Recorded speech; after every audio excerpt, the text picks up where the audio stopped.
the muscles of the back. Ooh, okay.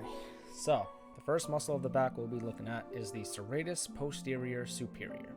It originates at the ligamentum nuche and the spinous processes of CV7 and TV3. This is clearly written by a different person because now, or it was written earlier, because now they're saying CV for cervical vertebrae and thoracic vertebrae, but that's okay. It inserts at the superior borders of ribs 2 through 4. The innervation is caused by the second and fifth intercostal nerves. Oh god. And the action is that it elevates the ribs.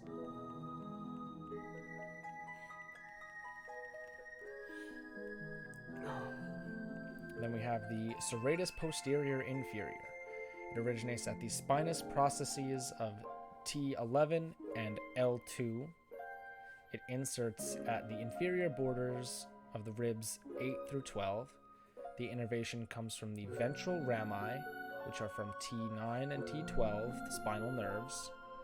And then the action is that it depresses the ribs. Then we have the splenius, which originates from both the capitis. The capitis part originates from the ligamentum nuche and the spinous processes of C7 and T3. And the cervicis part originates from the spinous processes of T3 and through T6. It inserts at the capitis part, inserts the fibers run superior-laterally, and it inserts at the occipital bone, the lateral superior nuchal line, and the mastoid process. And the cervicis part inserts at C1 and C2's transverse processes.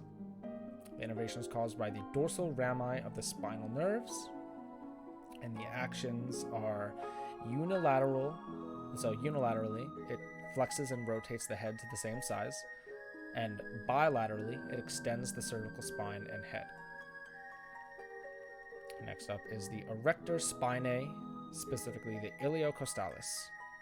It originates at a couple places. The cervicis originates at the 3rd through 7th ribs. Thoracis originates 7th through 12th ribs, and the lumborum originates at the sacrum, iliac crest, and the thoracolumbar fascia. It inserts each place. The cervicis inserts at C4 through C6 transverse processes. The thoracis inserts at the 1st through 6th ribs. The lumborum inserts at the 6th through 12th ribs. The thoracolumbar fascia, the deep layer. The upper lumbar vertebrae, the transverse processes. The innervation comes from the dorsal rami of the spinal nerves, and the actions unilaterally, it bends the spine laterally to the same side, and bilaterally, it extends the spine. Next is the erector spinae longissimus. Longissimus or longissimus? I think it's longissimus. So, the capitis part originates from T1 through T3 transverse processes, and C4 through C7 transverse and articular processes. The cervicis originates from T1 through T6 transverse processes. The thoracis comes from the sacrum, iliac crest, spinous processes of lumbar vertebrae, transverse processes of lower thoracic vertebrae. Insertion, the capitis inserts at the mastoid process of the temporal bone. The cervicis inserts at C through C5 of the transverse processes. The thoracis inserts at the 2nd through 12th ribs, the costal processes of the lumbar vertebrae, and the transverse processes of the thoracic vertebrae. The innervation comes from the dorsal rami of the spinal nerves, and the actions unilaterally is the head rotates and the neck flexes to the same side, and bilaterally the head and vertebral column extends. Then the erector spinae, we have the spinalis. It originates, the cervicis originates at the C5 through T2 spinous processes, and the thoracis originates at the T10 through L3 spinous processes and the lateral surfaces. It inserts, the cervicus inserts at the C2 through C5 spinous processes, and the thoracis inserts at T2 through T8 of the spinous processes and the lateral surfaces. Innervation comes from the dorsal rami of the spinal nerves, and the actions unilaterally, it bends the cervical and thoracic spine to the same side. Bilaterally, it extends the cervical and thoracic spine. Then we have the transversospinalis, the semispinalis. The origins are for the capitis. It comes from the C4 through T7 transverse processes.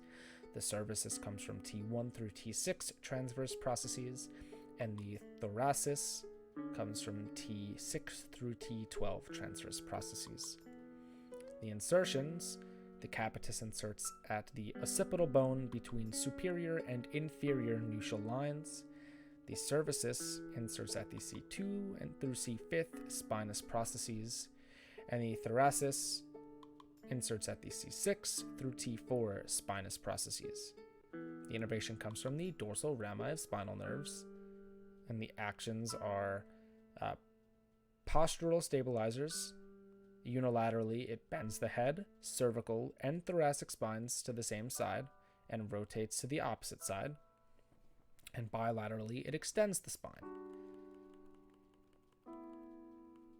All right, the next part of the transversospinalis are the rotators. Or I don't know if that's how you say that. Rotatores. I don't know. Rotators. The origin and insertion. The brevis comes from and inserts at T1 through T12 between the transverse and spinous processes of adjacent vertebrae. The longi originates and inserts at the T1 through T12 between the transverse and spinous processes of the adjacent vertebrae, skipping one vertebra.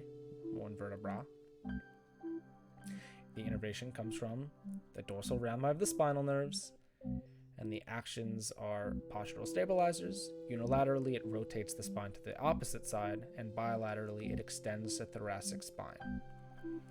Next in the transversospinalis are the multifidus. The origin insertion comes from and goes to C2 through the sacrum between the transverse and spinous processes, skipping 2 to 4 vertebrae. The innervation comes from the dorsal rami of the spinal nerves, and the actions are postural stabilizers. Unilaterally, it flexes the spine to the same side and rotates to the opposite side. Bilaterally, it extends the spine. The interspinalis. The origin and insertion for the cervicus are C1 through C7 between the spinous processes of adjacent vertebrae. And then for the lumborum, it originates and inserts at L1 through L5 between the spinous processes of adjacent vertebrae. The innervation, we all know, it's the dorsal rami of the spinal nerves. And the actions is that it aids in vertebral column extension and rotation to the same side. Then we have the intertransversari. Intertransversari. Intertransversary. It's one of them. It originates at the transverse processes of the cervical and lumbar vertebrae. Wow, so up here and down there. Okay, skip the whole thoracic part. The insertion, it inserts at the transverse processes of adjacent vertebrae. The innervation comes from the dorsal and ventral rami of the spinal nerves. And the actions, unilaterally, it bends the cervical and lumbar spines laterally to the same side, and bilaterally, it stabilizes and extends the cervical and lumbar spines. Then we have Levitoris Castorum. Harry Potter spells, get used to some of that sometimes. It originates from the transverse processes of C7 through T11. It inserts at the costal angle of the next lower rib. It's a weird way to say that. The innervation comes from the dorsal rami of C8 through T11, the spinal nerves. And the actions, unilaterally, it bends the thoracic spine to the same side and rotates to the opposite side. and bilaterally it extends the thoracic spine.